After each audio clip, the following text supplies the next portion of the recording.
Welcome back to the grim darkness of the 41st Millennium. I'm Inquisitor Temperance Pryce, keeper of the Inquisition's Black Library, and this is the third volume in a report on the Valentyne Heresy, an actual play podcast set in the Genesys Adaptation of Warhammer 40,000's Dark Heresy RPG. This report features Game Master Tom McGee and players Ryan LaPlante as Inquisitor Lucius Valentyne, Tyler Hewitt as Attikus Vis, Laura Hamstra as Eli Sharpe, and Borovic as Morgan Rhalls. My report shows that the Inquisitorial Band are aboard the Marni Song and ready to set sail. Attikus asked Morgan for help watching Gideon Kotov. Eli interrogated the new Interrogator. Morgan escaped her medical appointment with Thaddius, and Valentyne made a speech to the crew before the ship launched. What will happen when they begin to search for Cainhurst's ship? Find out next in this episode of the Valentyne Heresy. From a shattered data slate. Open communication. Interrogator Cora. Urgency. High. Interrogator. We regret to inform you that your home world, Galen's Glory, has been completely annihilated in an act of purification. We understand that these are hard times. Please take between 5 and 7 minutes to mourn for those you have lost, and then report for duty.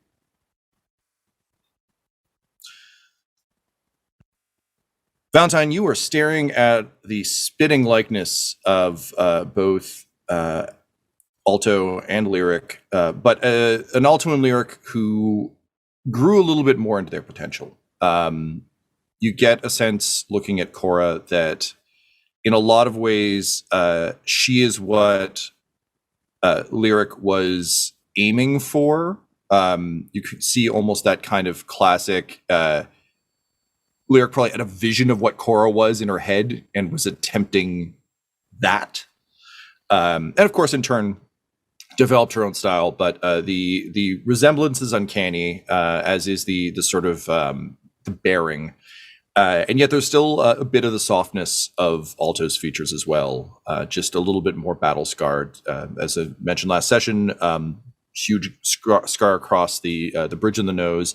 Nose has been reconstructed, but maintaining the scar, which I think, Valentyne, you would recognize as a conscious decision by the person getting the reconstructive surgery to keep the wound when it could easily be erased. And she's brought you some Necron technology. She sort of, again, has bowed and has straightened back up, and is sort of awaiting further introduction from you. Great. His brain would be racing for a moment, because as far as so this is a Ryan remembering, he just wanted to confirm details, but in his original visions of the conspiracy, one of the members of the conspiracy, as confirmed by Lyric, was Cora, I believe, or someone who looked like Cora. Does this look like that Cora? It does, but you've also, all the visions have been very blurry, and you've gotten strong glimpses of things here and there. But yes, this looks like the described Cora. Okay. He's just going to log that one away. It's a pleasure to meet you, Interrogator. So thank you for bringing this over. Gideon, and he'll just wave Gideon Kotov over and just say, this is the technology that I believed you needed for us to be able to continue our work. Please take this to your workshop and begin your process. And he sort of like peeks under the cloth, and he's just like, oh, wow, this is, wow. You know what, I don't even know what to say. And Cora just turns and says, then say nothing and move. You were given an order. And then she turns back to you, Valentyne, and just says, is your entire retinue so dense? We have a large number of, shall we say, idiosyncratic individuals on this team. I require their specialist skills, and unfortunately personalities are often attached to them. But do you know what? It's a gift the Emperor gives us. We've got to stay thankful for all of it. These challenges keep me sharp. So we'll get you set up with some quarters. Are there any specific needs that you have? And she just kind of nods at that, clearly also locking it away, and says, not at this time, Inquisitor. I would, of course, appreciate a full briefing on what our mission is beyond the delivery of the technology. Of course, of particular interest is the and she just kind of stops and like puts a hand to her temple for a second, and then just kind of like blinks hard and then shakes it off and just says, "Forgive me, I'm moderately unwell."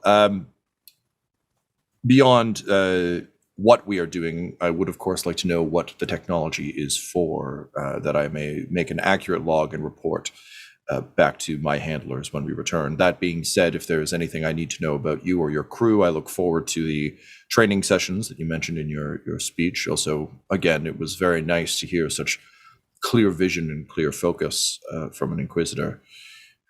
Beyond that, some solitude would be appreciated. I recently received some rather upsetting news that will not in any way affect my duties, but is weighing heavily on my mind and soul, so I must think on it and overcome it. I understand. Father Marcellus will be available should you need spiritual assistance or support. I imagine that can always get us through a tough time. In terms of our mission, right now we are searching for the ship of Inquisitor Cainhurst. Cainhurst is linked to a psyker that can lead us back to the Cabal. We are searching for any evidence we can find over this time. I will have Gideon Kotov write up a report on the exact specifics of what we are doing in regards to the technology, so that you'll have specific specifications that can be sent back to the Ordo Xenos for ongoing tracking. Inquisitor, how closely did you work with Cainhurst? I'm not personally familiar with Cainhurst. Those who are Eli Sharpe and Morgan Rhalls. Is Eli Sharpe the man who reeks of Amersec? That would be a fair description of him, yes. We're working on that. Fair enough. And Morgan Rhalls just kind of like scanned the crowd. I mean, Morgan was in the room. Morgan, are you gone? Did Eli leave? She was gonna follow Eli. If he's still standing there, she'd just be standing next to him. Okay, then just points at Morgan next to Eli and is like, that one's Morgan Rhalls. Indeed. Well, that is heartening to hear. If they're alive, then they must not have been particularly close to the Inquisitor, but I will admit I would be rather suspicious of anyone who was close to that particular man, always sniffing around Ordo Xenos. Interesting. This is good for us to know and log. Perhaps we'll be able to find answers for you and them, as well as ourselves, over the course of this journey. They have some sort of psychic link, which is key to our overall chase, which is why they become necessary, and why, if they can get us where we're going, I'm willing to allow Morgan Rhalls to exit stage left, as one might say. And she just kind of shakes her head and says, I cannot fathom why anyone would want to leave the service of the Inquisition once one has had a taste for it, but idiosyncratic, as you mentioned. Yes, I mean, I feel exactly the same way, but so many people are disappointing in this galaxy. I mean, from an imperial perspective. At the same time, they allow those of us to shine brighter, and those challenges are set upon us and them by the Emperor, who does no wrong. So, what fun! And with that, she just like turns and heads for her quarters. Perfect. Morgan, with me, please. Now, Morgan, you said you wanted to follow Eli. Do you figure out a way to like maneuver Eli out so that you don't hear the Inquisitor? I say throwing up big air quotes for those of you listening at home. I can make this very easy and just leave, because Eli, he's got to go for planned training now, and he needs something to tide him over, mentally, psychologically speaking. Okay. So I guess what we'll say that this might actually come to a roll is Eli is leaving in search of his beloved bag of tricks. Valentyne is finishing up his conversation with Cora and then calls for you. Morgan, this is one of those like telltale Walking Dead choices where like one is blacked out and then the other one is in color. And then you look to the other one and you have, button prompts for either one. You should listen to the Inquisitor, but you can possibly make an argument that you didn't hear him because you were following Eli. Would you attempt that, or would you stay and talk to the Inquisitor? No, she's not going to fuck around with this. She has a lot of conflicted feelings about being called out in front of the entire group, basically. So when he calls her over, she watches Eli go and then turns to follow Valentyne. Wonderful. Valentyne is going to walk her through the ship in silence until he gets to his quarters. Oh, wow. Okay. She will just walk in silence and with him then. Feeling her feelings. All right. So do we get there, Tom, or do you want to go somewhere else first, baby? You tell me what you're doing and I'll do it. Yeah. I think we should probably just stick with it. Well, actually, before we find out where you end up, Attikus, after this rousing speech, what do you do? I think Attikus would want to go find Eli to talk about drilling, since we're both providing two different kinds of drills. Okay, cool. So you go in search of Eli. Morgan and Valentyne, you arrive at Valentyne's quarters. Wonderful. Morgan, take a seat. Valentyne's quarters are super fucking prim and proper. Like, it's just everything has a place and every place has a thing. That's his room. It's just all very neatly laid out. But he does have a small desk. I mean, it's not a super fancy ship, but there are two chairs that are on opposite sides of it. Can I offer you a drink or anything else? I don't need a drink, thank you. But she will sit down. She's curious. What did you wish to speak to me about, Inquisitor? Well, there are two things. First of all, I wanted to be clear that my offer is genuine, which is I believe you've shown all of the capabilities required to be not only an incredible inquisitorial agent, but should you have the proper motivation, I believe you could be promoted to the rank of interrogator and eventually become an inquisitor yourself. That comes down to you, whether or not you want to do that, which is why you have the option to leave alongside 1 million credits. You can walk, you can live whatever life you lead. If you choose this one, I would be very impressed and would look forward to training you. Until that time, there are certain things that I will require you to do that may not be in, shall we say, the purview of the rest of the crew. The first one of them is rather simple. At some point in the next few days, Interrogator Cora dies. Oh, so what you're saying about there not being fighting on this ship, is that true or is that not for you? Well, let me say, if there is a fight, I will be tremendously disappointed. And if there is any evidence of a homicide, that would also be tremendously disappointing and draw inquisitorial attention. Cora will have a tragic accident. Now, for me to contextualize this for you and only you, and if you tell anyone, we're going to have a real problem. So I know you won't. Now, the thing is, in my visions of the Cabal, which have entirely proven to be true from start to finish, Cora is a member of the Cabal. Not in her current state, but recognizable now to where she could be then. There is a chance that if we handle this poorly and Cora escapes, we will set her on the path to doom. There's a much better chance, I believe, that you could successfully murder her in some sort of subtle, unknown way. I need that to happen, the latter, not the former. I understand, Inquisitor. Is there a timeline for this specifically? Before we'll arrive at where we are going? Is there a time we'll be in dead space? Yes, we'll have some time in vacuum, I imagine, traveling through the system. I'd rather it not happen in the warp, because I do not know if she's a psyker. You may need to put some research into this in advance, because I don't know if she can read your mind. These are ongoing problems. That is a problem. All right. I will do that. And I will research and report back to you. Something like this should not be done lightly. Not on this small of a ship, anyway. Agreed. I do nothing lightly. Well, I do things lightly that should be done lightly. I've also run through one of the ship's engineers with a chainsaw before we landed on the planet. Sometimes you do what you have to do, inquisitorial purview. So, let's keep this subtle. Worst case scenario, try to make a friend. That would also be short-term useful. But we cannot allow a danger to the Emperor to continue, no matter how fine a servant of the Imperium they appear to be. You understand? Oh, I understand very well how the Inquisition operates, yes. Impressive as always, Morgan. Oh, you may want to let Eli know I have his bag of tricks. It's locked away, and there is no alcohol anywhere on board. It is going to take him some time to come down from that. Yes. Well, I've not so subtly, to allow you to, let's say, enjoy the inner machinations of how my mind works. Eli is supposed to report to assist the doctor for the next 7 days. The doctor will have access to alcohol and other drugs, but they will be locked up in a way that Eli will not have access to should he just rummage around for them.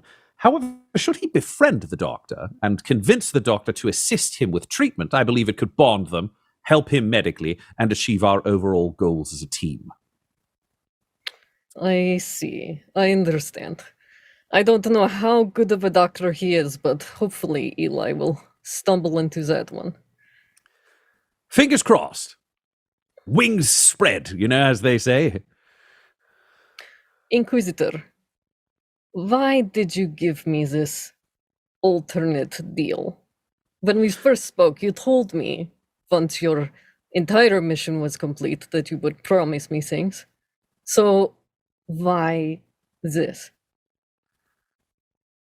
Because it appears that you are functionally a survivalist and a sociopath, and I don't know when this quest will end, so I can't guarantee your loyalty until the end of the journey, which is why we can both gain the thing that we need. I need access to Cainhurst's ship, which you give me, and at the end of that, I'll allow you to go, because the one thing you can do with an organized sociopath is focus them on a goal for a short period of time. The one thing you can't do is ask them to die for you.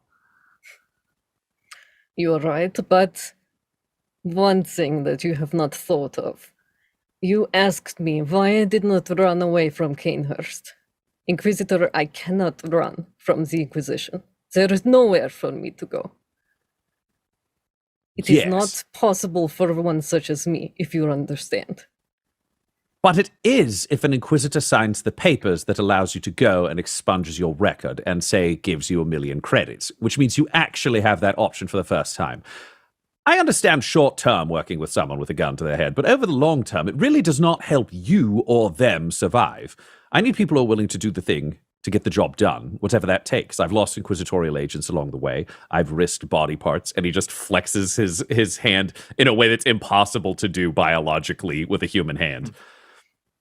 All of that's true. I have no regrets about any of it, other than it would have been nice to have some more, shall we say, assets to keep those people alive. But they did the right thing. They did the heroic thing, and because of them, the Emperor is that much safer. Threatening you with death doesn't mean you'll do a job well. Frankly, it doesn't even mean you'll do a job. It'll mean you'll do the bare minimum so you're not murdered. I mean, when I went to the Scholar Progenium, there was one boy in our class who, it seemed, felt like he had, shall we say, cracked the code. He could do any task poorly, so much worse than anyone else, which meant over the time of our courses, over the time of the instruction, he was consistently at the bottom of the class. But it was because he didn't like doing chores, and he didn't like studying, and he didn't like working hard. So as long as he critically underperformed, his theory was that he would wash out of the program, which is not a terrible idea, except if you're going to the Scholar Progenium. It's something that's fine if you're in a private school as someone wealthy. Now, he was tremendously charming, great sense of humor, beautiful smile, loyal friend. I treasured him. I treasured that time together. It brought some of the brief moments of joy into what was otherwise a delightfully challenging, thank you, Emperor, childhood. And the nice thing is he continues to serve the Emperor on an ongoing basis. Eugene, and Eugene's skull just flies out of his jacket and starts flying over him. And he's like, that's Eugene. And I'll tell you right now, this is the most useful Eugene has ever been for the Emperor or for anyone else. If I needed a servitor, or a servo skull, or just a human nervous system attached to a gun, then it could be anyone. But when it comes to the agents I want to put in the field, not only on their own, but alongside me and trust with missions of the import we are discussing, I need them to be people who want to do this job. And I can't motivate you with threats. I can't motivate you with promises of things at the end, not if you're very likely to die. I'm smart enough to be able to do the math on all of that myself. What I can do is guarantee that you have a path out of here, or you have the choice to stay. I still get the thing I need, which is the next step completed. And then you get the choice of the kind of person you want to be. I'm gambling that you'll realize that the work you can do here is far more significant, and you'll have far more power while you do it, and you'll be able to make incredible changes and be someone worthy of note. Otherwise, you'll be free. Sounds like hell, but you'll be free in your own sense of wealthy, able to travel, possibly die in a Xenos invasion you don't know is going to happen, but that happens to the best of us over time. That's not... Nobody gets to make that call with the big guy on the chair. I suppose you're right. Then we will talk again after we find Cainhurst's ship, yes? Excellent. I'm always available to speak with an agent of your quality. She gets up and kind of taps along his table. Is there anything else you needed to speak to me about? Oh, I'm going to have Gideon Kotov put together a fake report. I feel like you're an excellent deceptionist. I'm going to have you review it before we give it to our new interrogator. All right, yes. It is a difficult situation, suspicious for that Inquisitor, so a lot of care will have to be taken with this one. Oh, agreed. Also, I forgot. I talked to Treseus. Swing by. I've got a thing where I'm trying to figure out a whole brain scan thing, and I need to figure out whether it's legitimate or false. And again, you're better at spotting lies than anyone except possibly me, and it's going to be my brain. All right, you wish me to talk to Treseus? Yes, that sounds good. Or I can have him talk to you. We can give you a report. I don't know what you want to do. You just keep asking questions, so I'm going to keep assigning work. It's sort of like asking a professor, have I completed all the papers this semester? Well, no, I've got additional things that I can give you as chores, but I think this is probably good. All right, I will learn to stop asking. This was nice speaking with you, Inquisitor. She'll stand and go. A job done well is a job done for the Emperor. Meanwhile, a job not done well is Eli finding his fucking bag. Eli, you are continuing to search the ship, which again, now you know very well. Yeah. There's no bag in sight. However, there is an Attikus Vis in sight. So you bump into Attikus, who has been following you, but probably losing you because he may not, despite having been on the ship longer, may not know the ship as well as you figured it out in your time. But Attikus, you said you wanted to follow Eli to touch base about training. Yeah. Laura, what's Eli's rank? He doesn't have one. Okay. He would have had a rank with the Navy, but he would not have that anymore. Is Eli still wearing his Navy uniform?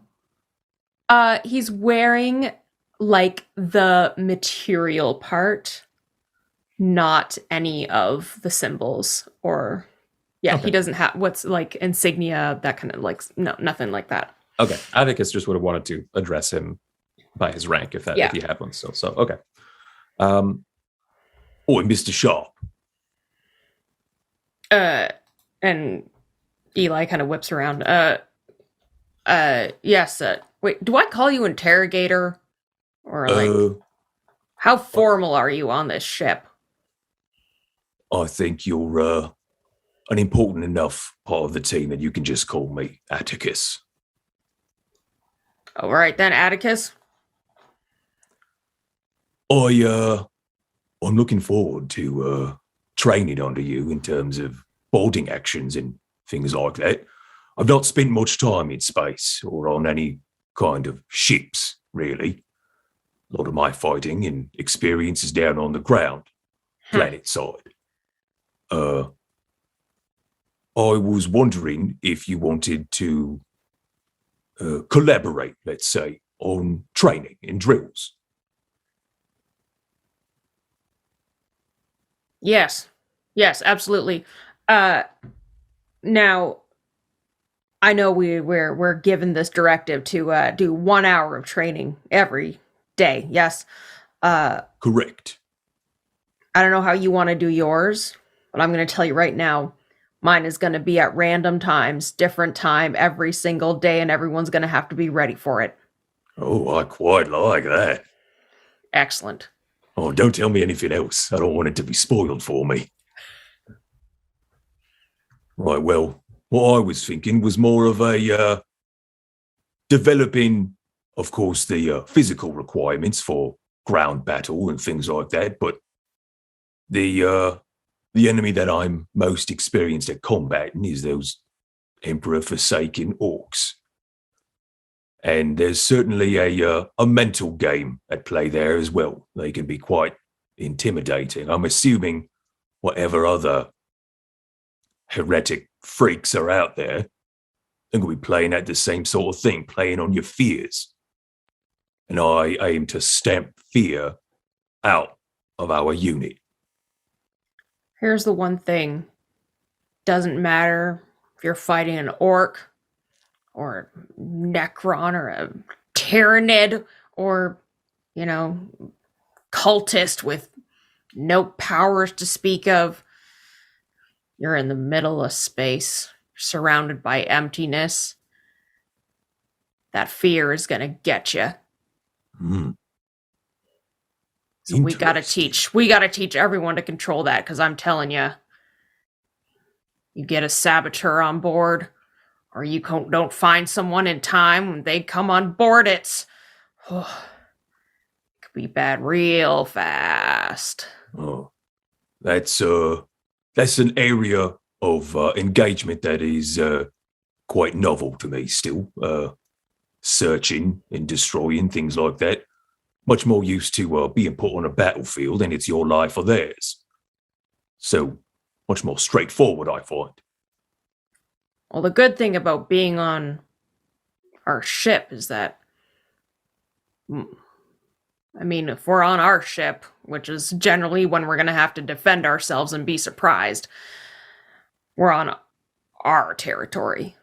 And there'll be a familiarity with the environment. So we drill and we drill and we drill hard. So regardless of the threat, everyone knows exactly what to do. Right. Couldn't agree more.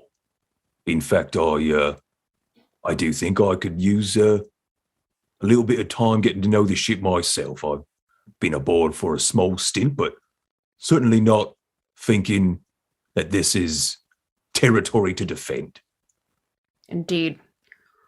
We should scour the ship and find weak points immediately. More than happy to. Mr. Sharpe, lead the way. And with that, the two of you begin to just give the ship a full toss down. Like, it's just, I think in a lot of ways, it's a bit of like a Sherlock Holmes, Dr. Watson dynamic, where it's just like Eli pointing out all sorts of stuff and Attikus just, this is a treat. This is someone who knows their shit. And Eli, as you spend time sort of showing Attikus the ship and all the weak points, and like having a captive audience, you don't even really notice that kind of itching at the edge of your brain that normally you need, because for the first time in a legitimately long time, you're re-engaging your training, you're re-engaging your passion. Oh yeah. And it's a nice little break for Eli Sharpe. Ryan, you had asked Treseus to look into Morgan's planet a bit and Morgan's background. You've also asked Morgan to speak to Treseus. Would you want him to talk to her first or you first? It depends. If she went straight to him, then him. Otherwise, Valentyne's just in his office waiting for people to report on shit that's coming in. Morgan, would you have actively gone to seek him out first, or would you have gone to find Eli? Well, I think that Morgan has an order of operations of the importance of things, and obviously the Gideon isn't going anywhere. Someone in particular on the ship is going to be going somewhere. So I think it's more she wants to try and get some information. But I think because they are just leaving and everyone is getting to know each other on the ship, he did say there's a bar. The bar has no alcohol. But does the bar have other things? Can Morgan make a bunch of virgin drinks for everybody? Oh, 100%. Yeah. There's all the Billingberg again comes from aristocratic stock, so there's all sorts of shit. The 40K equivalent of soft drinks, which I'm sure are made of I don't know, slave mined spice or some nonsense. There's soft drinks, there's filtered water, certainly there's calf. You get the sense he was the kind of asshole who would have probably had a bartender on board the ship when he could to mix fancy drinks. So everything required to mix a fancy drink is still there. Just the actual alcohol is gone. Yeah. So I think she's going to play around behind the bar, try to mix fancy drinks, hit up people that are walking past and offer them drinks and try to talk to them, basically. Just getting the vibe of everybody and where they're at personality-wise and that kind of thing. Okay, I think we're going to call this a streetwise would Sure. probably make the most sense to me, since bartending isn't a skill. I would alas. say I would take streetwise, or I would take charm. Is there one of the two you would prefer? Yeah, streetwise for sure. Great. Over charm. Cool. So streetwise, I'm going to say this is difficulty 2. People aren't particularly guarded on the ship because everyone here is part of the crew now, so there shouldn't be major secrets between them. Great. I'm going to give you a boost for being a bartender. You're real good at this. Yeah. So that's no problem. And I think I'll give you another boost for how well stocked this bar is. Like, it's easy to make good mocktails when you have good ingredients. So it's not like you're just like, here's a soda. You're like, Right. here's something relatively fancy. She's hoping that if she makes them fancy enough and they look normal, it'll be like that. It'll make them happy, even though it's there's a tasty no actual beverage alcohol. either way. Yeah. Yeah. Okay, great. So that's it from me. I'm not going to dump any story points on this one. And I don't think there's any reasonable setbacks that I can think of. Okay. So I think I'm just going to roll it too, because it's more just, this is the first feelers, seeing if we can get, and I think it eventually will be more towards wanting to figure out Cora, but I think doing it across the board for everybody is less suspicious in her eyes. So. Oh, 100%. Rather than like, hello, new friend. Like, Right. Ooh, 4 successes, 1 advantage. Hell yeah. wow, people are not used to things that taste nice.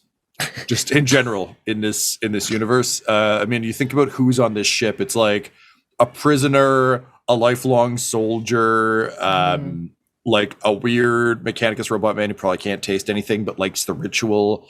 Just like Father Marcellus has been living hard, kind of like, working from ship to ship. No one's ever offered to say us anything nice before. Yeah. So yeah, you make some friends. Yeah. And I think also try and do for Gideon, see if he'll even drink a drink or what. Obviously he likes his technology, but is he cool with befriending people? She doesn't even know. So. Oh yeah, he's more than willing to, like, in a way that reminds you of some of the bar braggarts, like some of the barflies who would just kind of come in, thinking specifically of the Killian Thrangs of the world, who just love talking a big game. The difference is that he's doing it in a kind of off-putting, almost the way that like weird shitty old eugenicists used to talk about things, where it's just like he is talking about your body in biomechanical terms, and it's not, there's obviously nothing sexual about it. It's just literally like he's just going off on like the chemical composition of the drink, the uselessness of glass when one could, like, the Eldari version is much nicer and it's much better, and why not use that? And just generally bitching about like how bad the human body is compared to machinery and all the improvements that could be done.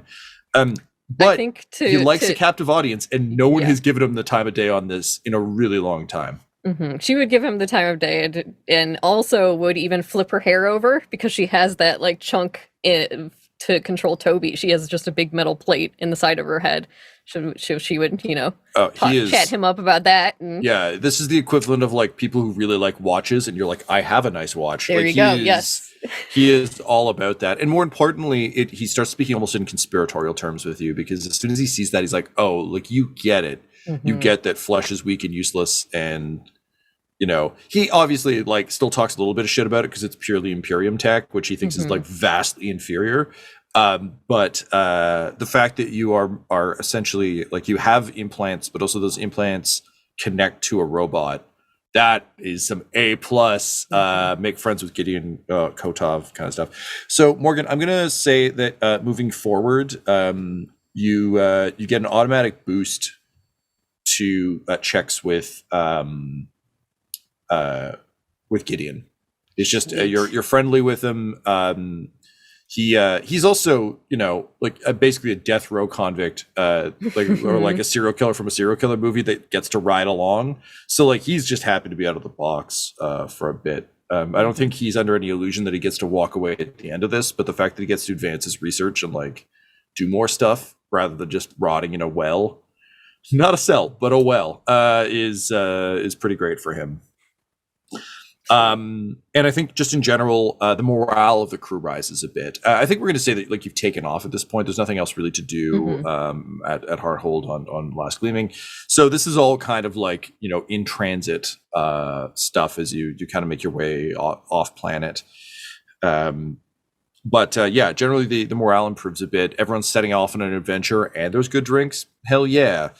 And I think for the Attikus and Valentyne kind of, and definitely not Eli, but definitely for Valentyne and for Attikus, there's also, I think, something pleasant in you've made us fancy drinks, and you've made fancy drinks for the crew, but you also made sure to make them virgins so that no one's getting fucked up on duty. This is the right, this is I feel like this is a cocktail party Attikus can enjoy. Because it's not going to fuck with his work, while still being like a nice ritual. So, generally the morale improves. Thaddius Thunderhorn keeps raising his glass to you anytime he walks by, trying to kind of get on your good side after all of your less cordial encounters. But I imagine you're not giving him the time of day. Actually, she is doing her bar personality now, so she's being nice to everybody. She's just doing it for a bit to see who it lands with and what information she can get. It's like the seed bed for all future things of just trying to gauge it out. I got you. Okay, so I'll say probably she'd be a little snarky, but it would just here you go. Now your breath will smell better, and it is delicious drink for you. Yes, make sure it does not get in your fur. I will. And just doesn't know what to do with that. Because Morgan Snarky is still far nicer than anyone aside from Valentyne has been to him a lot. I'll say in terms of the people who aren't as warm to it, Father Marcellus. He's probably not. Yeah, he just doesn't the bar persona doesn't really do anything for him. But also the drink, he kind of eyes it and he takes it politely, but you notice that he leaves it as soon as he can, just on a side table somewhere. He doesn't even bother taking a sip. Much too fancy for his blood. I mean, this is a guy who insists that the Emperor is his armor and walks around shirtless all the time. He doesn't want nice things. He wants to sleep on a board because that's the firmness of the Emperor's faith under his spine. Grimly also does not touch these things because he's just constantly eyeing you and Attikus, and he's staying as far away from you at all times as possible, so that there's no possible way he can slip you information, which he's pretty sure he didn't do, but is now very worried he might. Cora also does take one, but absently. She doesn't really stop. She's kind of clearly in her own world. Dill, you had an advantage kicking around, right? Yep, one advantage. Okay, so we're gonna spend that on observing Cora. Okay. So you notice that when she comes for a drink, she seems very distracted. There's clearly something on her mind, but her eyes are also just a little bit glassy, in a way that you absolutely recognize from your days at the Clawn Wing as a telltale sign of obscura use. She's not stumbling around being I saw the green fairy and then doing a Moulin Rouge routine, but definitely a little bit glassy. That said, much like your time with poor Eli, you notice that she's still pretty steady on her feet, but you don't get the sense that this is a lifelong. There's a lifelong addict, and there's someone who is new to the sport. She's coping with something. Yeah. So she takes the drink and then immediately returns to her quarters with it. Okay. Cool. Very cool. All right. So while you've done that, Trisaeus arrives at your quarters, Valentyne. Tom, can you just remind me, is Trisaeus our savant? Yes. Okay. Yeah. Thank you. So Trisaeus of Vanikoth enters and says, Inquisitor, may I have a moment or two of your time to discuss Morgan Rhalls? Yes, please, take a seat. Thank you. She made these excellent drinks. I don't know if I brought you one in case you have not had a chance. I figure maybe you don't leave your office. You've got important things to do. They are apparently alcohol-free, but they are very tasty. Oh, that's tremendously considerate of you. Thank you. Great. So he brought two because he wasn't sure what you'd like. So he just puts them down and waits for you to pick one, and then he takes the other one. And he says, as I told you, Inquisitor, I was a little concerned that there would not be too much information about Morgan Rhalls specifically, given that Cainhurst did not keep great records, and this is true. However, we did find out some interesting information about the cult that was on her planet. I assume you've heard the story. Planet was put under quarantine. Miss Rhalls somehow got out, and the Inquisitor provided a little bit of shelter, so she is here. That is good. So he did not need to provide so many details about one single person escaping a quarantine zone. He did need to report on what he found with this cult, and the results were rather odd, Inquisitor.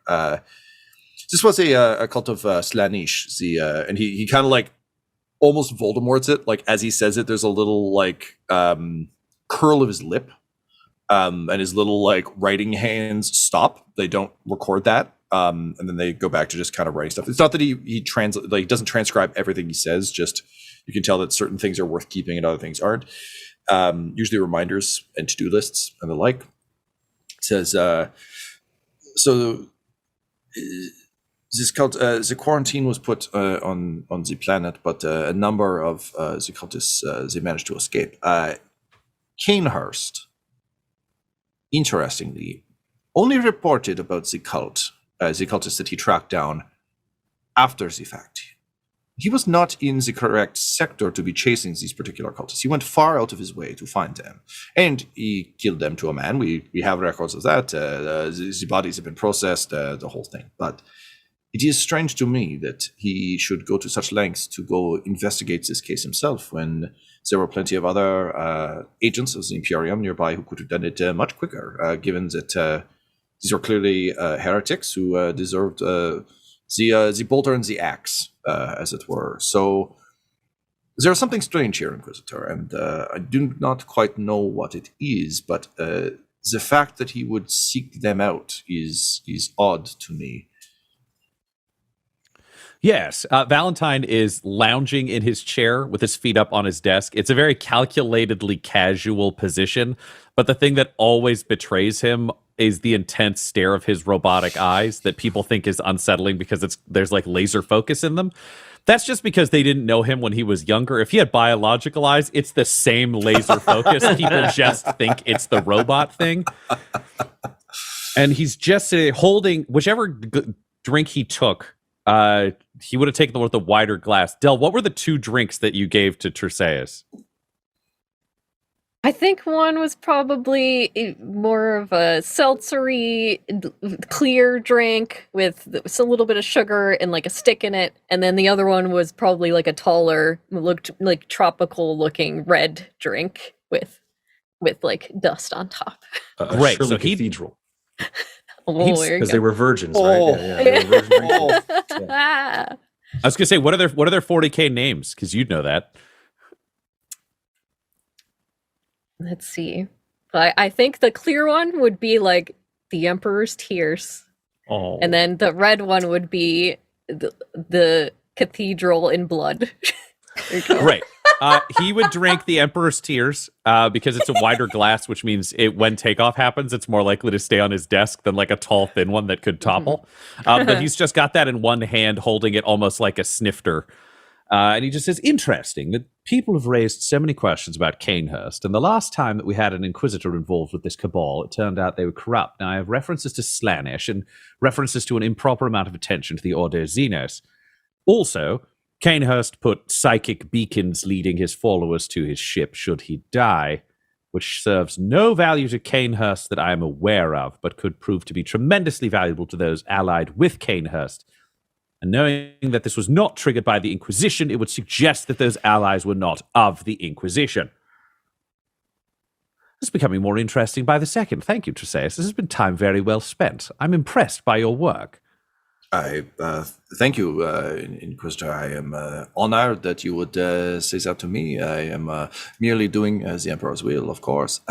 If you would like, I can dig a bit further. There's a lot of redaction going on in these files, but what care I for black bars when there is information to be found, huh? Yes. If you need access to my Rosette or any other codes that will allow you... open a lot of doors. Almost blushing, just like I did not know I could ask. I did not want to impose. The rosette is such a sign of respect and of status. One such as myself, if I may, it would be tremendously helpful with Billingberg's old records. But of course, only if you see fit. Yeah, Valentyne will give him his codes, and he'll give him not the rosette that has his shield on it, because that fucker stays with him. But he'll give him honestly, just giving his codes is like good enough. It's I'm imagining Billingberg would have a couple of spares. A lot of Inquisitors do for when you have to empower an agent, because you're not like, now you're the Inquisitor and I'm just some guy in a coat. So he would have programmed Billingberg's spares to be Lucius Valentyne, so he would just give one to Tresseus for ongoing use. Great. So Tresseus, kid in a candy store, just so thrilled to have this, is holding it in a very reverent way, and just like in the ways that you've seen him do before, basically forgets you exist. As soon as he has it, he's just he just absently puts the drink down somewhere and just kind of gets up, and he's muttering like, "Yes, thank you, Inquisitors. This is a gift." As he Tresseus, but before you go, just one thing to keep in mind. You will be looking at heavily redacted records, and there will be things in there that may affect you in ways you don't expect. If you start to be troubled in your sleep, if you start to see dreams, if there are other things affecting you, please just approach Father Marcellus to support you through that time. And if the problem persists, speak with me and we'll find a way to support you until you've recovered. You're too valuable to throw away to some damned parchment that we weren't aware was in the database. And he just nods and says, this is a wise course of action, Inquisitor. I tell you what. And he just kind of fiddles with a switch on his lower ribs, and there's kind of a little whine of when you turn a radio on. Back when we had radios you could turn on that weren't just like a weird digital signal. And he says, would you be so kind as to provide a voice print code word for this little guy? And a little arm waves at you, like a little robot arm. Vermilion. And the arm sort of twitches and undulates, and then immediately starts again writing on kind of a turning scroll, and he says, I have set one of my mechanisms to record any such occurrence, and I cannot stop it. Nothing I can say will stop the writing or the sketching. That way, if anything is affecting me negatively, it will keep track in a way I cannot stop, and Father Marcellus can review it and make any necessary adjustments to my soul or psyche or what have you. You can stop it with, you say Vermilion again, it will stop. You are a very, very impressive man. I look forward to working with you on an ongoing basis. Big fan. The Emperor's a big fan. Great work. Please expand the focus of your investigation. Please focus on the world on an ongoing basis. But anything you can find about Cainhurst's work, I'm fascinated by these contradictions within this man. Yes, there should be. This is what is redacted. There are some research files, some comments that I had no access to because did not have the appropriate access. Now that I do, I should be able to dig a bit deeper into exactly why he was so interested in this cult. There's not much more information about this planet, but why he was there, why he went after them, why he kept Morgan. This I suspect I may find out for you. Excellent. Yes, pull on those threads. I trust you. And he just like clinks his many little tiny fingers, and he says, "What are tiny fingers for, if not pulling apart threads?" Exactly. Oh, yes. Morgan Rhalls will be in touch, too. She's going to help you with the whole brain copying thing. Ah, yes. We must make sure that goes smoothly. Thank you, Inquisitor. This has been tremendously helpful. And with that, he exits the space. And honestly, Valentyne, for the first time in this disaster of a quest to save the Emperor, things are actually going pretty fucking well. Which, of course, is cause for concern in the grim darkness of the future, where there is only war.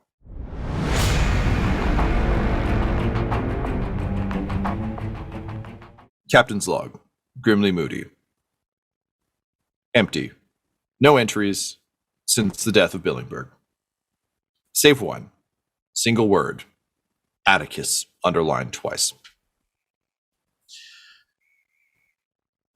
Things are going remarkably smoothly on the Marni's song. And I know in the grim darkness of the future where there's only war, usually there's a lot of problems. And particularly in space, there's a lot of space problems. But you're in the rare situation where you're in an incredibly well-equipped vehicle, traveling in system, searching for a beacon that you have kind of rough coordinates for, and a relatively safe part of space. Now, granted, there is still, the heretic sun, just like a giant, horrific black void just hanging out there that is somewhat upsetting. But it's long since been contained. So it's really one of those things that's like alarming to look at, but also is under control. So there's not really nothing you can do about it. It's not like you're staring directly into, the eye of terror or anything. So you have a little bit of a break as you fly. Off air, we were joking about how well Dan Abnett does this in like the Eisenhorn books, where it's like, yeah, there's just long spells of time where it's just like, and then they did stuff. Anyway, here's the next major plot beat.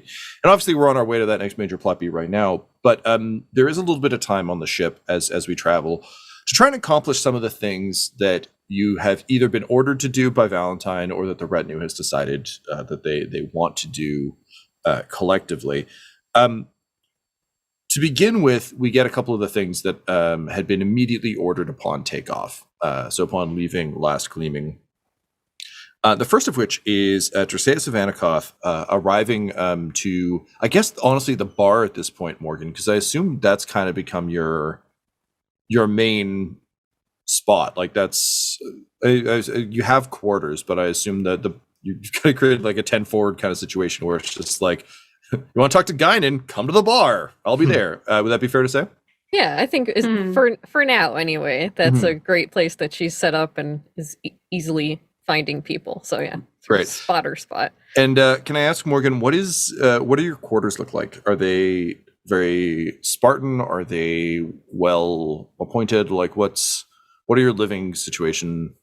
What is your living situation aboard the ship? Did we all get separate rooms? Everybody gets a room. All right. Wow. Mm-hmm. Well, spared no expense.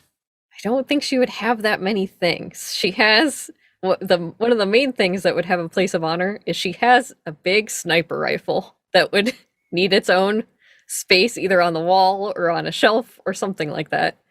The other thing that would be up in her room, pasted on the wall, is the love poem from Aurelian Gorewalker that she had still in her vest that she stuck up on the wall. That is very, very sweet. He doesn't know about it, but if he did, he would lose his mind. I think it's safe to say, Del, that because of Billingberg's wealth and how well appointed the ship is, just kind of imagine that as long as it's not a highly specific thing, you could probably find some facsimile of it here. He's got just, I'm imagining it kind of like, a fancy, British Royal Navy ship where it's like, oh, there are some comfy armchairs here too, because why not? Like digging around, particularly given that like Valentyne's got his very orderly quarters, there's probably just a bunch of stuff that is unwanted and unused in one of the holds. So if there's anything you would want within reason, again, like easily, mounting for a rifle, very easy to find. But would there be any other flourishes you would want, or is that kind of, as long as you've got the basics and you've got your poem and your rifle? Yeah, I think it's more that she's not a very cozy room person. She spent a lot of time sleeping in vents on ships, so totally fine. I think if anything, she would pull some of those amenities and put them by the bar, like a fancy chair and maybe a big painting or something, just to be like, here we go, this sprucing up this corner. Yeah. Okay, amazing. Great. So Vanikov arrives and he says, Ms. Rhalls, I've been sent by the Inquisitor to speak to you about the... If she would put her hand up and put her finger on his mouth and say, would you like to go speak in your quarters privately? And he like nods, and as you kind of take your finger away, he's like, I was about to look left and right in a kind of a conspiratorial way to make sure no one's listening. That is a better plan. Don't do that. You see, learning new things all the time. And so he kind of like leads you back to his quarters. On the way, he's just like complimenting the hell out of that drink. Like, he has never had a fancy Cathedral of Blood before, and just like he's describing it like someone who's heard, like, you know, a beautiful piece of music for the first time. It's just like, you know, I did not expect the sweetness, but then bam, right in the back of the palate, out of nowhere, brilliant. And then I'm so glad you liked it. I will make you one anytime you just come back to the bar. I'm so glad it made you happy. That is very kind. I do not know that I could have it all the time. That seems... as long as we have supplies, that is. Yes, it just, you know, it seems a little bit like a treat. It seems like a special thing. I don't want to... You deserve a treat. You must be working so hard for the Inquisitor. Yes. Oh, it is no trouble, but yes, I am working rather hard. He says as he opens the door to his quarters, and it's just like, it's like that Charlie Day, like, fucking serial killer map, where it's just like the entire room is like, he's tacked up paper, like scrolls everywhere, wax seals for days. He's got purity seals like you wouldn't believe. And he has to like push reams of paper out of the way. You also get the sense that like he didn't know how long this trip was going to be, so he just brought as much paper as he could. And he gestures to a chair and just kind of like reaches out and just shakes paper off of it, and kind of slams it back down. He looks around and almost like noticing for the first time, he's like, "Oh, I'm sorry for the mess. I forget sometimes that." Well, the way my brain works and the nature of my work requires this controlled chaos. It is not for everyone. I do apologize, but I can assure you it is secure. Morgan will step over, like, in between little reams of paper and, like, the curly bits that have been printed off, and will make it over to the chair and just, like, lift herself into the chair and sit cross-legged in it so that her feet aren't on any of the papers. Oh, that's very considerate of you, Morgan. Yeah. Can you roll me a perception, please? Sure. Difficulty of 4. This room is complete nightmare fuel. And I'm going to say... I think it was 3 us and 2 for you for story points. Yep. I didn't know if that was your head, but I just want to make sure we're all on the same page. Yeah. Morgan, would you be actively trying to eyeball what he's working on? Is that part of your objective for going back here, or did you just not want anyone listening? She didn't want anyone listening.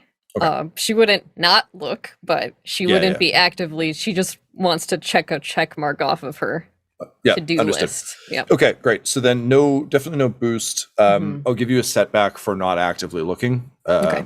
Yeah, I figure we'll just see what gets picked up here. You said perception, double checking. Okay. I'm just going to roll it as is. 2 successes, 3 threats. Cool. Weird. Okay. So you lower yourself into the chair, and again, like purely accidentally, accidentally seeing someone's screen if you're like working in a coffee shop or something. I literally had this experience on a train today where like the person next to me was also working on their laptop, and I accidentally spotted like an open file and was like, oh no, I'm not supposed to see anything on their computer. It's like, but now I must know. And so the rest of the trade route is like actively trying not to look at the screen. So you have that a bit of a moment of that. Morgan, what was A, what was the name of your home planet, and B, what was the kind of like the sort of natural bioclimate of it pre-cult town? Wow, what was the name of the planet? I can tell you that the climate was half, it was half like very nice and green and had a lot of agriculture, but the other half of it, and the reason that it was quarantined instead of blown up, is it had awesome weapons manufacturing going on there. So it was like a 50-50 split. Like you could go over a nice green field and look over and boom, huge factories where guns are made and where people ship guns in and out. Gotcha. And the name of it was... And I am bad at coming up with You can also throw to the rest of the Please the rest help. Of the team. Phone a I was friend. going to say, I love that sound. If the world was just named, it's pretty good. Mhm. I mean, it could be called Karu. That's fine. All right, let's do it. Great.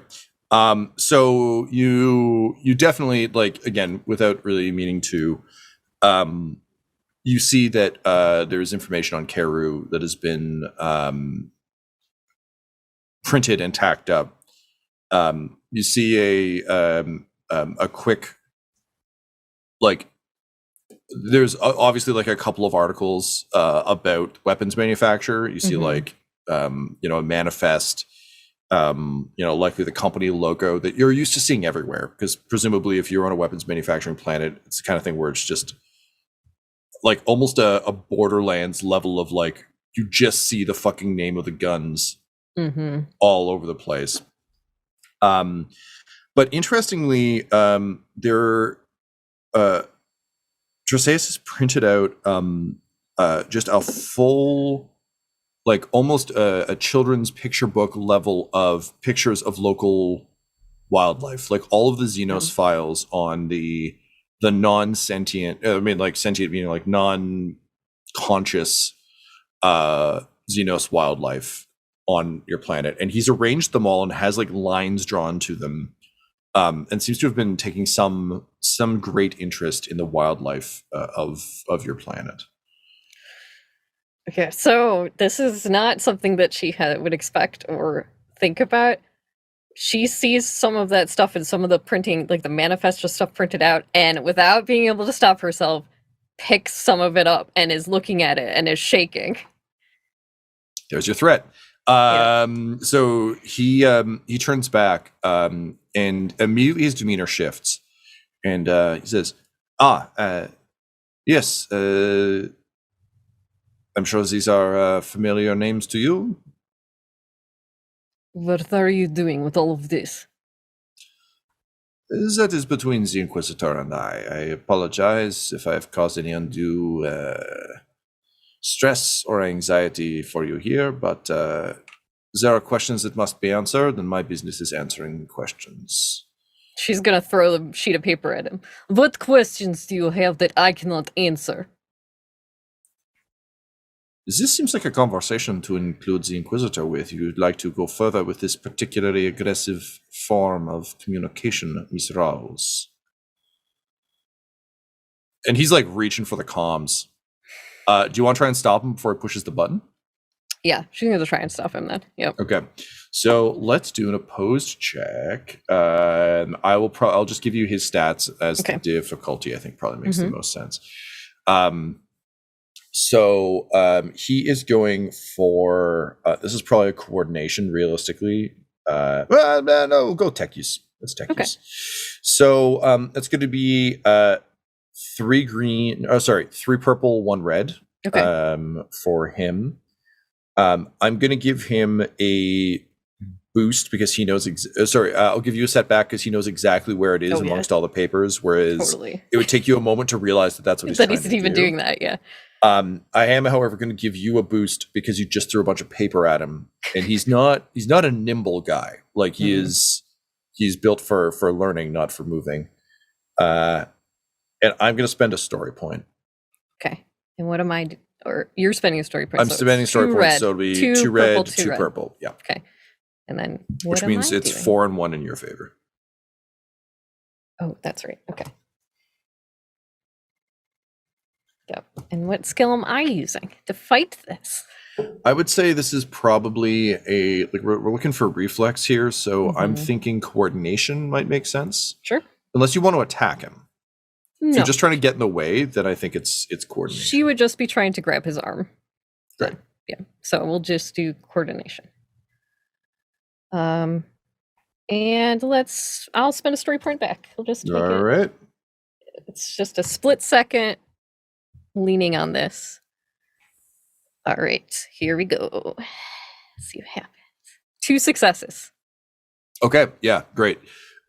So yeah, you're built to stop people. He is not built to fight his way past. So you managed to grab his wrist, and he realizes he's kind of stuck now. He's sealed the room like when you came in. Like it's not locked, but he can't like run past you. You've got his wrist. My old Aikido teacher would tell me you own him now, basically. So she would step up to him.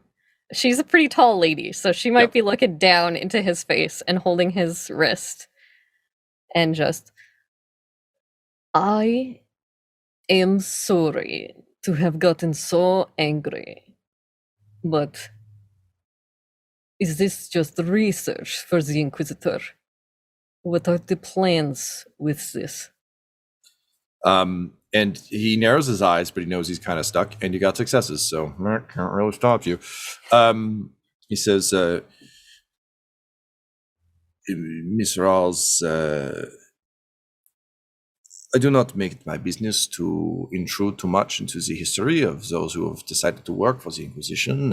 Generally speaking, as I understand it, it is for some, it is not a particularly pleasant vocation. It is not something they wish to do. They do not wish to serve. They are instead forced to because of what has happened in their past. That past is no business of mine unless there are unanswered questions. In your case, the Inquisitor Cainhurst, he plucked you out of a rather bad situation. By all accounts, you should have been killed. Would have been correct under protocol, and yet he kept you alive. This is interesting. There is no reason for this, and yet here we are. Your planet, it was under quarantine. Obviously, the weapons manufacturer off of Karu is very important.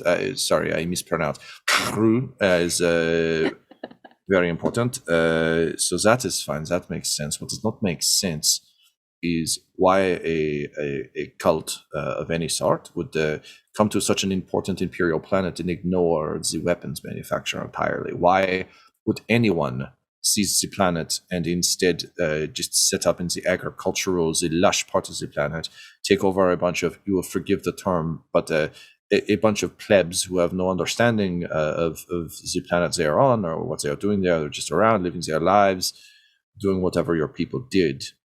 Why set up there? Why not take the weapon plants? Why do we not have a bunch of chaos cultists running around with guns? Why was it so easy to quarantine the planet? And then after that, why did Cainhurst keep you on staff and then discard you? What happened there? You did not do anything to piss him off. There's nothing in the records about you defying him in any particular way, and yet he had some use for you and then he did not. I do not understand why this is the case. And on top of this, on top of all of this, he could have ordered the chaos cultists killed, the ones who got off planet, the ones who escaped.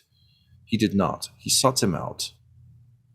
And he points at one of the creatures on the wall. That, my friend, is the answer as to why. That is the answer as to why they were there. That is the only thing I can find about them that is different from the other heretical cults of Slaanesh. Honestly, that is some fucked up shit, and I do not understand what it means. But that is for the Inquisitor to decide. Now, yes, at first this was me looking into your past to try and answer this question, which you yourself, as I understand, do not have an answer to. But we are still putting it together. The weapons do not concern me. She takes a deep breath and calms down. She actually bends down and picks up the paper she threw at him and hands them back to her, or back to him. And yes, I suppose that that is a question I do not have the answer to. You are right. Cainhurst should have killed me. I waited every single day for him to do that. When he was gone, I figured that was it, but you are right. It is a mystery and it makes no sense. I wish you well in your research on this. And he kind of nods and he says, we will discuss the brain scans in a moment, but I must ask then, since we are on this topic. And he sort of plucks the Xenos file off the wall, and it's an undersea, like it's a aquatic creature that looks. This is a weird pull, but if you know, like Kit Fisto from Clone Wars, is like the smiling green guy with like the long head tentacles, like less humanoid, but kind of that, like somewhere between kind of a vaguely squid-like creature, but almost with a feline body. And these, I think, would have been like undersea, honestly, predators. Like I think your people pretty much stayed away from them, but also they didn't come up on land and fuck around with anything, so it didn't really matter. But long kind of sort of like almost a frill of tentacles, and then two kind of long tendrils. Like Final Fantasy cat monsters always have these fucking things, but just like long tendrils with almost little spade shaped feelers on the end. And he just says, how much do you know about these creatures? She looks at it and she kind of just shakes her head. I knew of them. I had never seen one. It was not. We knew to stay away from the wildlife. By all accounts, that is the right call. These are incredibly dangerous creatures. I was just wondering, and forgive me, this is a very strange question, but did you know about the pleasure pheromones that these creatures have? She just makes a disgusty face. And he nods, and he's like, yeah, that is what I did too. See, the cult of Slanesh, they came to your planet to... do not talk about it. All right. I came for the brain scan. We'll talk about that. All right? Fair enough. Honestly, I would not want to talk about it either. And then the two of you get into it about the brain scan. But Morgan, like, despite your kind of reluctance to talk about anything to do with the cult, some of these questions have haunted you because the cult's actions made no fucking sense. And aside from thinking you were worshiping the Emperor the whole time, there are a lot of question marks. And again, I think it's that classic case of like, you're running away from your past and you actually just want to leave it there. You're not the person who's kind of looping back around to be like, but I must turn over every rock. Nope. But of course, those questions still bother you. They still linger in your mind. And now that you're starting to get pieces of it, and the pieces are starting to click in, it's like you don't want to flip those rocks, but rocks are starting to get flipped. Meanwhile, Thaddius Thunderhorn is walking down one of the halls, and he's actually feeling confident for the first time in maybe his whole life, and because he has mixed a tray of incredibly sort of like potent bitters that can be added to drinks, and he's been working on this like for a few hours because he knew he had like just enough like medicinal stuff that he could really make these. And knowing that he's got a mixologist on board now, he's just really excited to try and repay the favor, the kindness that has been done to him. So he's carrying this tray of little vials of bitters, when all of a sudden a drill happens. Eli, Attikus, what does a drill look like? And what happens to poor Thaddius and his vial of treats? Yeah, because Laura knows exactly how this is gonna happen. For the record, I don't expect either of you to have really planned this out that well, or for it to be very good. Yeah. All I need is like from the hallway that we are Yeah. situated in, watching Thaddius Thunderhorn. I don't need to know the whole drill. I just need to know what happens in this hallway while he's Also- there. Okay. Theoretically, Eli has the DTs while trying to run his first drill. Yeah. The what? Delirium tremens. It's where like alcoholics get shaky when they don't have booze anymore if they've been career alcoholics. So like Oh. Eli's straight up in withdrawal if it's been like a day or two with no booze. Yeah. Jesus. Sweaty, vomiting, shaking Eli yelling, boarding action. Well, and that's 100% what it would be like, because like Eli's just like at this point, like he's been trying to hold it together to be like a little bit more professional, like with the realization that like, oh, he's going to be with these people for a while, like kind of the old, and especially being aboard like a ship again, it's like the old training kind of kicked into gear, you know? But at the same time, yes, dealing with like alcohol withdrawal, he's just become a lot more angry. So it's just like alarms are sounding through like you have like lights He was flashing. so nice 2 days ago. And Eli's just yelling like, move it, move it, move it. And it's just like, I imagine it's like Morgan comes running past like in one direction. Like people are running like, the armory. Like it's yeah. Attikus, how are you supporting this boarding action? Yeah, as Thaddius is jostled and begins to move down the hallway at speed, Attikus bursts forth out of a floor grate, and he has painted his face. He's like crudely drawn on like extra eyes because he's bald. So he's got plenty of canvas to work with, and he comes up and he goes, "Whoa! I'm one of the unspeakable evils that the warp has to show you, and you're dead."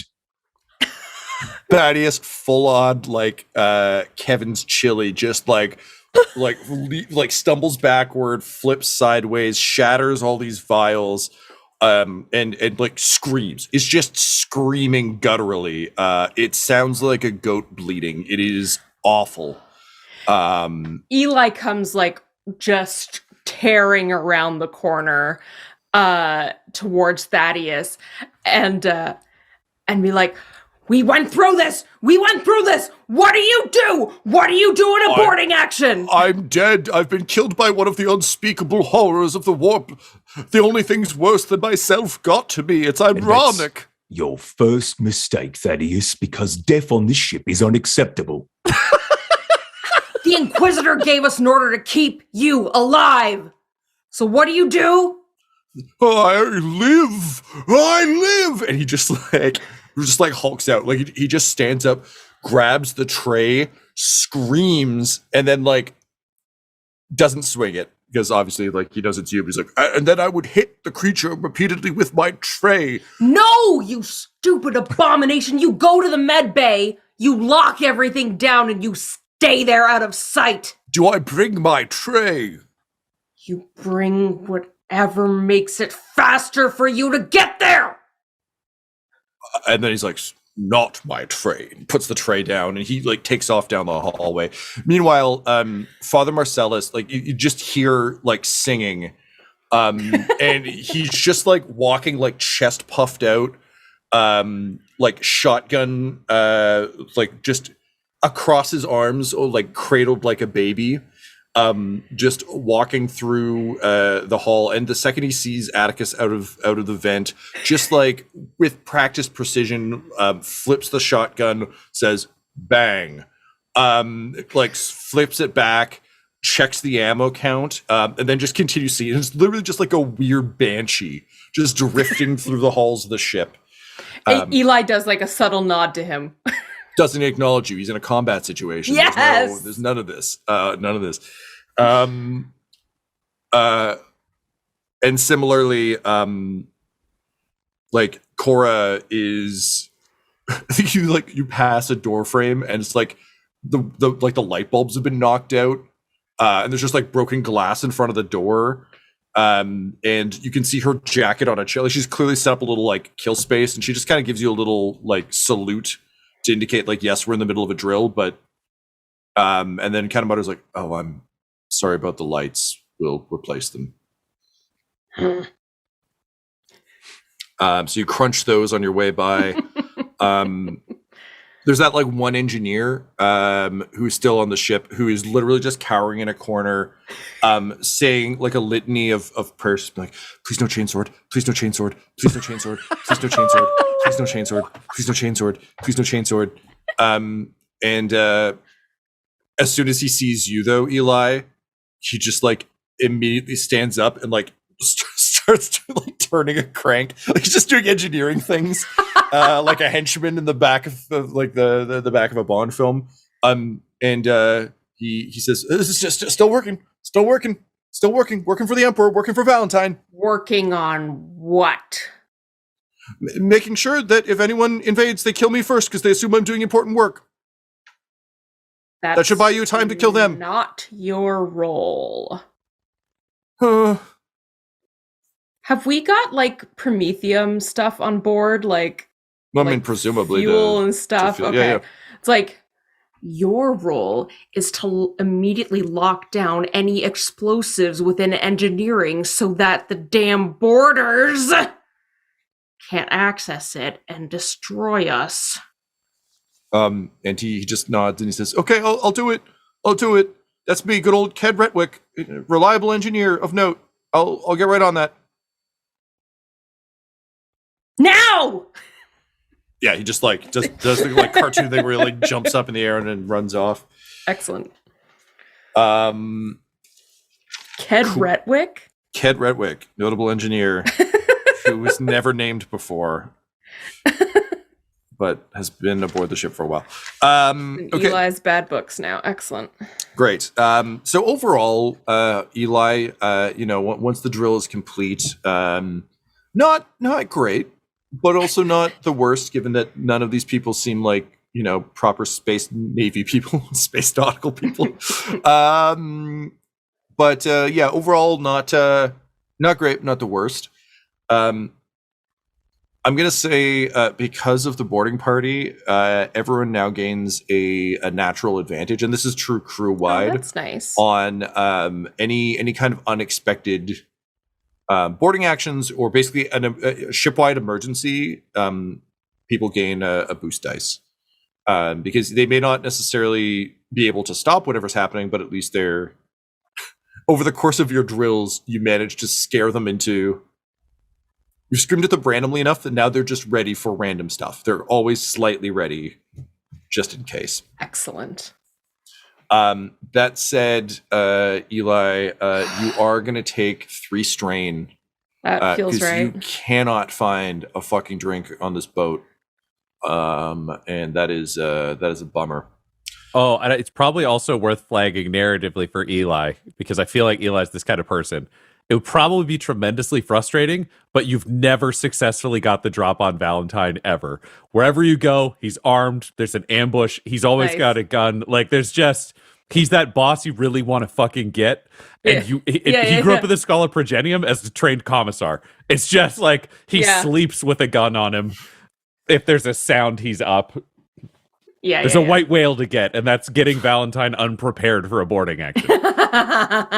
Attikus is always pleased with how prepared Valentyne is. He shows up in various kinds of just homemade slapdash dress of what kind of horrors the warp might present. And every time he's like, "You're good, sir." Yeah, I think, and it's one of those funny things, because Valentyne's bolt pistol, he custom made paint rounds so he can actually fire without having to embarrassingly yell bang. So it's like him just shooting Attikus in the head, like just triple shotting him, like forehead, cheek covered in paint, and then Attikus is just so proud of him. Yeah. It's just this ridiculously uncomfortable scene. Yeah. Taking off his glasses and wipes them off, puts them back on. Yeah, if he didn't have glasses, Valentyne would only do body shots, but the glasses mean he can safely practice headshotting demons. Well, so we've seen how impressive Attikus's forehead is in that picture. Like that is a forehead that can take a paintball His shot. forehead goes on for days. Yeah. Just goes all the way back. The forever head. Yeah. So Valentyne usually ends up, because his quarters are next to the bridge, he's usually the guy that, like, he's hidden in the floor and shot up through the floor. He climbed into the ceiling and dropped grenades on you. Like, he's inside the bridge and power swords as you come through the door. That's his goal. I'd like to is, like, imagine defend the bridge. at least once you accidentally found Morgan attempting the same thing. Oh no! And then, like, later that day, you accidentally encountered Cora attempting the same thing. Where it's just like a bunch of different. It's just that classic, like, oh yes, this would be a great place to. Fair, you were here first. Fair enough. Yeah. So the sneaky people being sneaky. That's where Stick's gonna Valentyne, like, stick. goes into the bridge and leaves the door open and yells from inside, like, "You'll never take me alive!" They storm the bridge and Morgan just shoots them through the floor. Yep. Yeah. Yep. But overall, you're all starting to feel a bit more like a team, despite all the subterfuge. Also, Kotov absolutely does not participate, other than just getting shot by paintballs and just be like, "Oh, yeah, okay, that's great. You got the Mechanicus who can't move too fast. Good for you. Can I get back to work?" No, that would be Attikus. Yeah. Oh, fine. Go sit I'm over dead. there. Okay, I'm dead. Oh no! And he sits down. He's also not allowed to be armed because he's a prisoner. Yeah, I know. Yeah. It's literally Just an unarmed slow man they murder every drill. Just trolling him. It's like Attikus makes It's not sure out of to malice. find It's him. we're doing a drill. I'm focused on other things, and I can't leave you unattended. So hold this red handkerchief. That means you're dead, and go sit with the other red handkerchiefs. Just like him and Grimly Moody just sitting together, being like, "Well, there it is." Yeah, Grimly Excellent. has never survived a drill if he's not on the bridge. Oh. Even then, I don't think he survives any of these because, like, invariably everyone assaults the bridge, and he's always plugged into the chair. So he's a pretty easy guy to get. And I expect is like one of the few exceptions to the rule because it's also like, even if there is a boarding action, we still need you to pilot the ship. So die in your chair or get literally murdered by Attikus for leaving it. In any case, you all do start to feel more like a crew. The day before you arrive at the I just want to say, Tom, that Valentyne did order Eli to spend a week with Thaddius. I don't Fair know enough. if Yep, we want to yep. do anything. Well, here's the question. Did you do it? Yes, Eli absolutely would have done it. okay. He wouldn't All have right. disobeyed that order. Okay, that's interesting to me. Yes, thank you. That's a good one for us to touch on. Okay. I mean, Eli would have gone like immediately, like just to look for like any alcoholic substances. Yeah, I get that. Okay, cool. So, Laura, I'm going to give you a rank. Well, okay, let's do a roll, and then we'll see how much Medicaid Okay. you earn. Oh, lovely. I'm Because gonna I think, say, as you can tell by that boarding action, like Eli is still like he's not cool with Thaddius, but like no, and we'll deal with that. like never be cool with it. Like, are you so kidding I me? think but I like think this is going to be discipline. okay, Because you've been given an order, you got a Yeah. thing you got to do. You don't really want to do it, and he's to your eyes a mutant abomination who should be destroyed. But Yeah. he's also probably the only person who can make booze on this boat. So there's that. Mhm.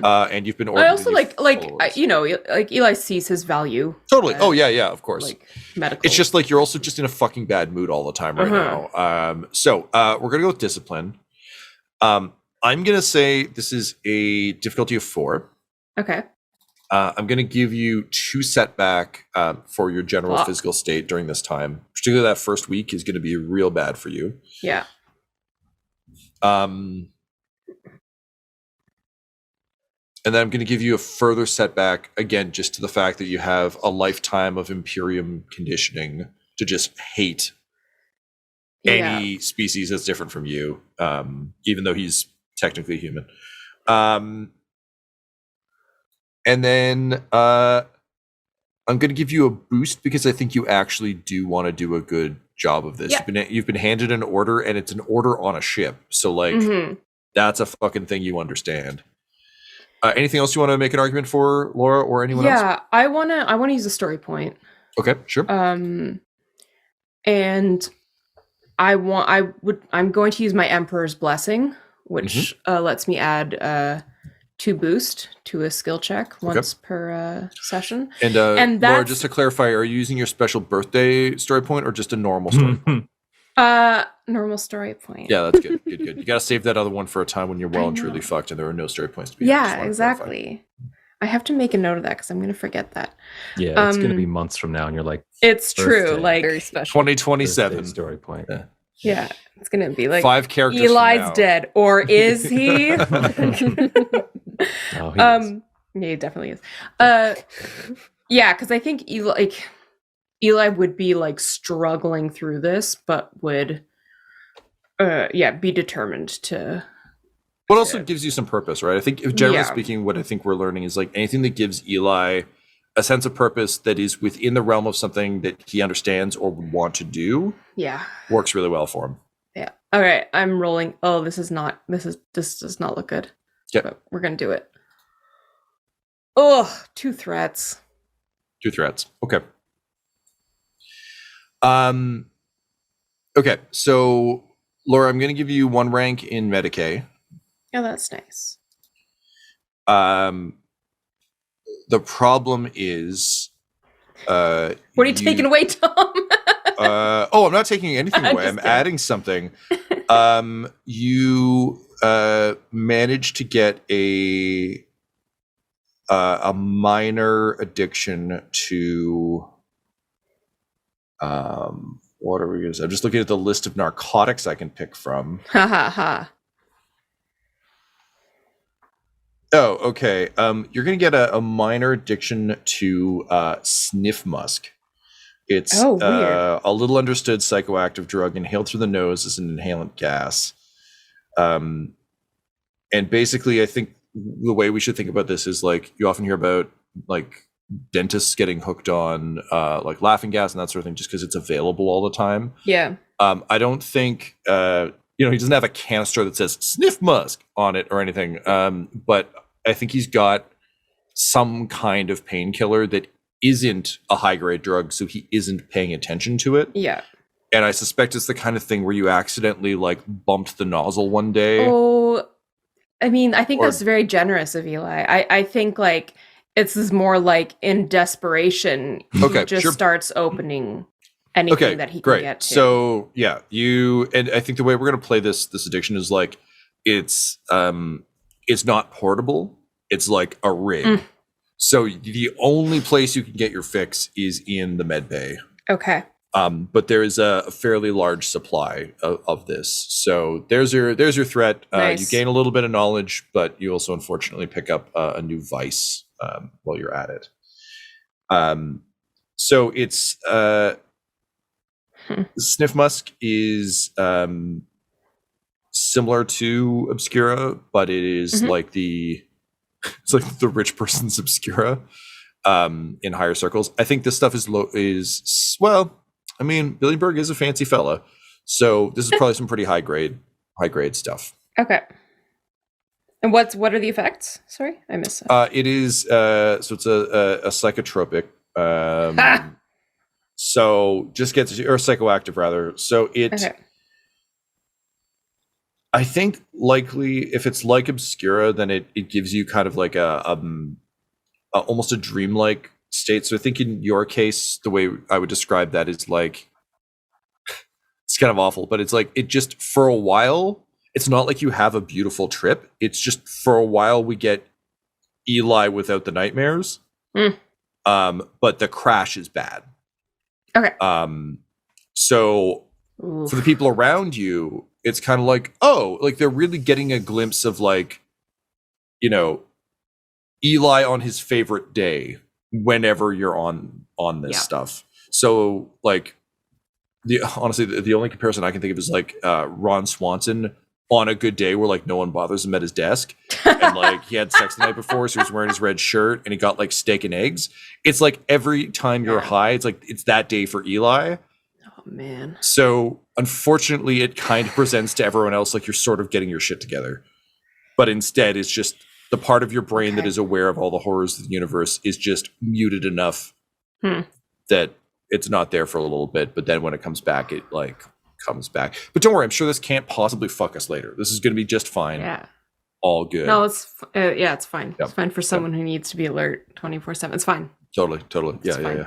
Full faculties, all good. Yep. But also I will say like happy Eli is also unsettling because for when there's someone who's just constantly grumbling all the time, when they're like smiling, it's very unsettling. I was going to say, what does Morgan think if there are these times where Eli is high and not miserable and haunted? You definitely would be curious about that. I think that the problem being that the talking to Terseus and that stuff has rattled her, and that this is a weird thing, and I don't know if Eli would notice or not, but especially that evening after she talked to Terseus and was freaked out, she would sneak into Eli's room at night while he is sleeping and like sit in his room with him. I don't know if he would notice or wake up. This is just like a thing. I feel like he's pretty fucked up at this point because that was like the day you took off. Yeah. Like the day you launched. So I feel like Eli would still be pretty zonked. Laura, do you want to roll to see if you would wake up, or do you buy that you would sleep through this? I want to roll only because of Eli's long history of having to be. Okay, yeah, all right. Like, so he spent a lot of time at very dangerous places. Yep. Okay, I would take skullduggery or skullduggery, discipline, or perception. Do one of the three for me. I think this is discipline. Okay. Morgan, how many ranks in stealth do you have? In stealth, I have 2. 2 ranks in stealth, and what's your agility? 5. Good God. Okay. So, to be fair, here's the thing. If you want to roll it and make it my charm, she is not trying to sneak. She is trying to go be comforted by him.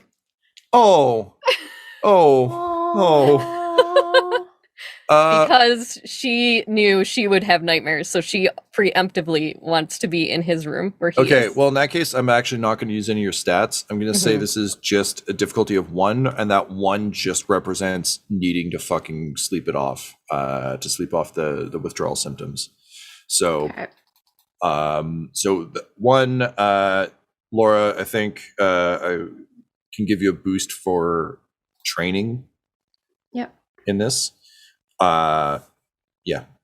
Okay, I'll roll. Hey, 4 successes. There we go. Alrighty. So yeah, you are aware that Morgan arrives. Do you respond in any way, or do you just kind of let that ride? Morgan's standing or sitting? Morgan would walk in and be quiet in the dark, but wherever his bed is, come sit against a wall, like balled up, and sit next to the bed where he is. Without kind of opening his eyes, Eli just says, "The drinking chair's more comfortable." I'm more comfortable on the floor. You're not sleeping, Eli? It is an exhausting day we've had.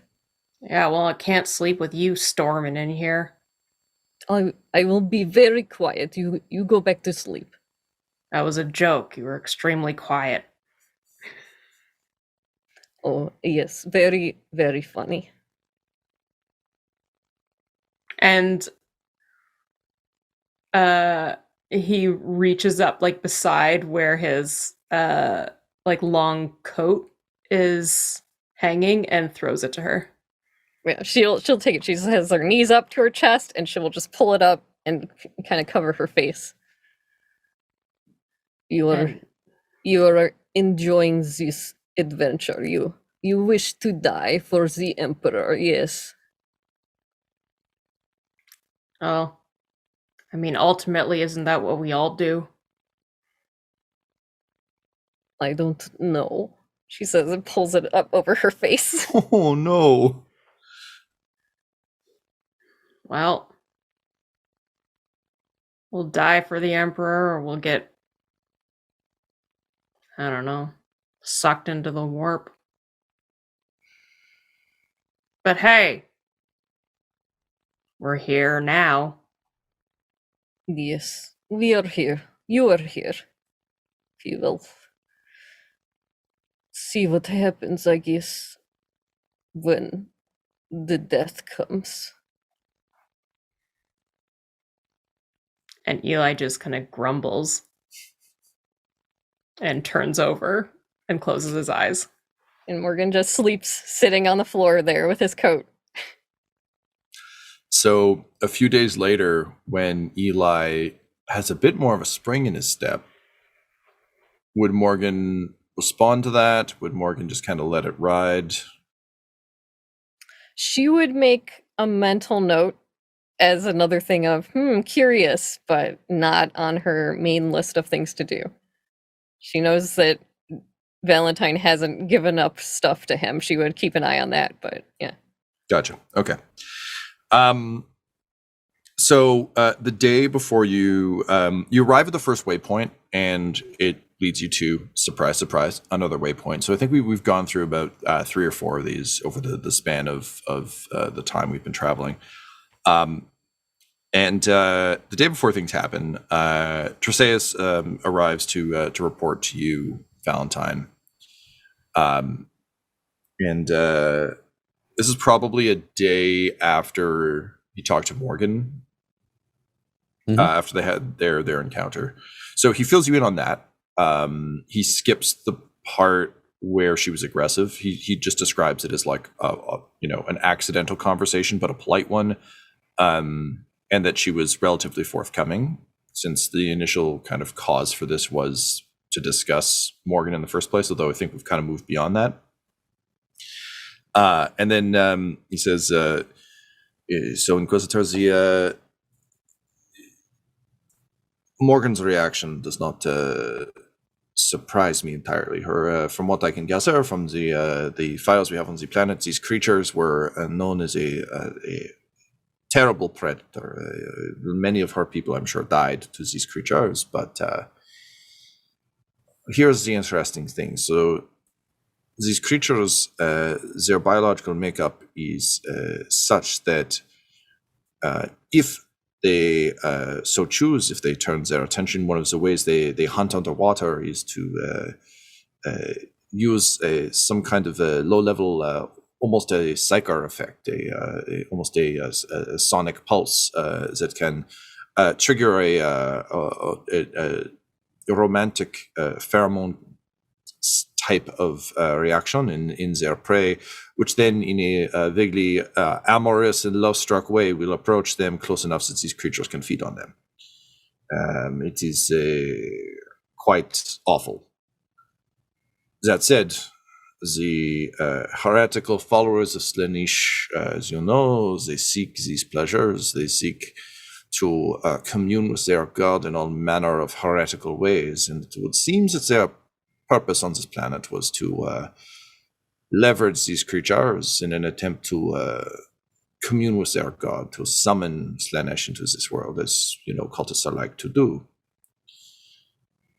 The interesting thing is, seems that the Inquisitors' interest in them was the fact that they developed a way to talk to these creatures, a codex of a sort, a way to communicate with the Xenos in their own language. Now, the Xenos were not interested, as it turns out. Seems like it was generally a colossal failure on all parts, but the Inquisitor mentions this in his early files, but not in his later files. Interestingly, by the time he went and found them, there was no mention in his files of this particular technology, which, as you know, will be of great interest to the Adeptus Mechanicus. So, there is that. Interesting. It appears he has many illicit interests that align themselves with these cultists of Slaanesh. My first request, I mean, obviously, continue your research. Everything you're doing is gold. The Emperor's thrilled. Second, if you could give a profile of this chemical compound, these pheromones, to Thaddius Thunderhorn, I would like him to work on trying to create as much of an antitoxin of whatever quality that he can. Should we find Cainhurst, should we find these cultists, should we find a link, I fully expect that this would be weaponized against us. And if there is anything that we can add, along with our general contempt and hatred for all things Xenos, I would love to give our people an advantage wherever we can. I will see to it, see what we can do. The good news is, without one of these creatures, and from the sounds of things, a body of water, it would be almost impossible to cause this effect. So that is not to say there is not a way, but I suspect our odds are good. But I will see about creating this antidote. We've also looked into the brain scans. Morgan and I are working on some excellent ways to prevent any tampering. Part of it will be to create a clean template, possibly as a backup in case the procedure goes badly, and then we can use this to test against the other ones to see if he snuck any of himself into the files. We may not be able to stop it aboard our ship, but I'm confident that with enough time, we can likely find a workaround to solve it at the delivery site. So whenever the brain template is uploaded, these files are removed. Now, this will lead to some gaps in the templates that are being shipped around, but it's better than shipping some Kotov with them, no? Yes, I agree. So how long do you believe this will take, deadline-wise? As I understand it, I was going to say he's a good doctor, but he's not particularly good. Kotov his machine is not ready. He still requires more technologies than what the Interrogator was able to deliver onto him. So as soon as he is ready to go, we can probably get this done for you. Excellent. It is less about adding new technology onto what he has and more about insisting he puts an extra step in that he will not like. Yes, but that's always something we could do because the usage comes from getting what we want. Well, and I imagine the Colonel can be very convincing when he wants to be. Yes, he would very much like to become involved in a way that, shall we say, is both holy and bloody at the same time. And so Vankot nods and kind of leaves you to your thoughts. Is there anything, Ryan, going on internally for Valentyne that you want to share before we arrive at a thing?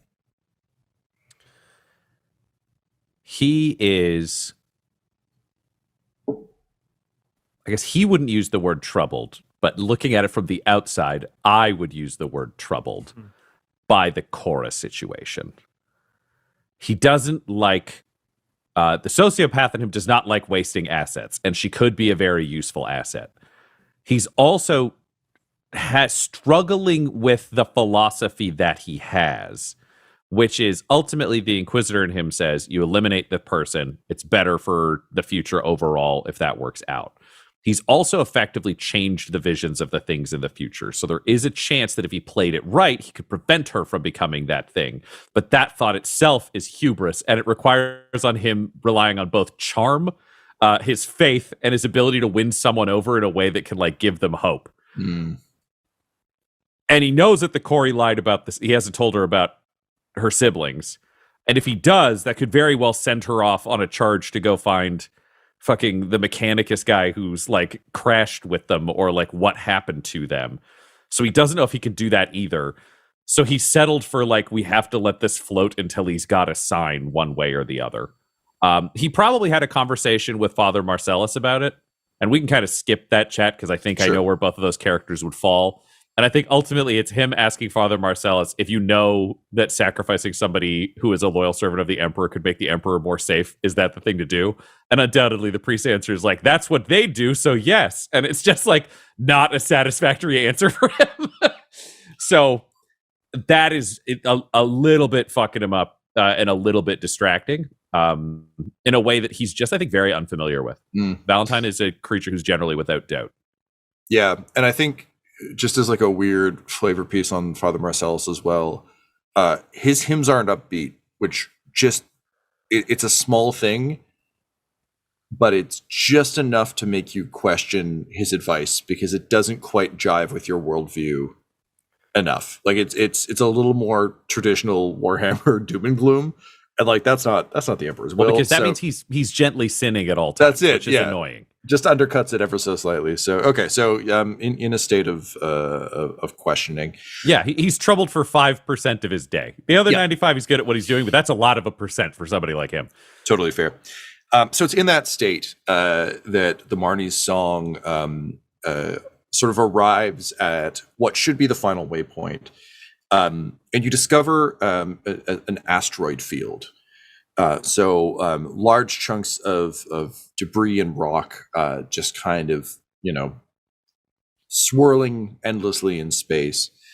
And by all accounts, Cainhurst's last resting place is deep within this field. And this field is on the edge of the star charts for this area. It is the ass end of nowhere. Was a planet a long fucking time ago. For whatever reason, like Imperial record is actually pretty vague on this. It was like an uninhabited garbage planet. It blew up for some reason. There's like some jotted margin note about it likely just being a massive geological event. But there had been surveys done of the planet. There was nothing of interest. It was, think like a barren moon kind of situation. Once it blew up, there was an investigation to make sure that it wasn't like, did Horus do it? And yeah, just generally it's been written off as just space phenomenon. So deep, that deep within this asteroid field, you'll find the remains of Cainhurst and his crew. But on the edge of the asteroid field, there is a slowly rotating ship. That is, you're getting no signature, like there's no pings coming off it. Grimly, kind of pulls your ship to a safe distance and sort of fiddles with some mechanisms. And you start getting a transmission from it.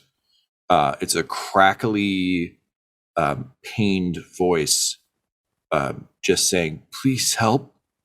But it skips on the end of the help. So it's clearly a short voice clip that's been set to repeat. And you can think of this thing a little bit like it's not a big ship. It's sort of like a larger version of, like, if you think of the sort of Pelican drop ships from Halo. So just kind of a smallish scavenger ship. But rusty and kind of badly built, all sharp angles, floating dead, sending an endless message of "help me" into the void. And although your quest is leading you towards Cainhurst, all aboard are fans of context. All aboard are fans of having the most possible information.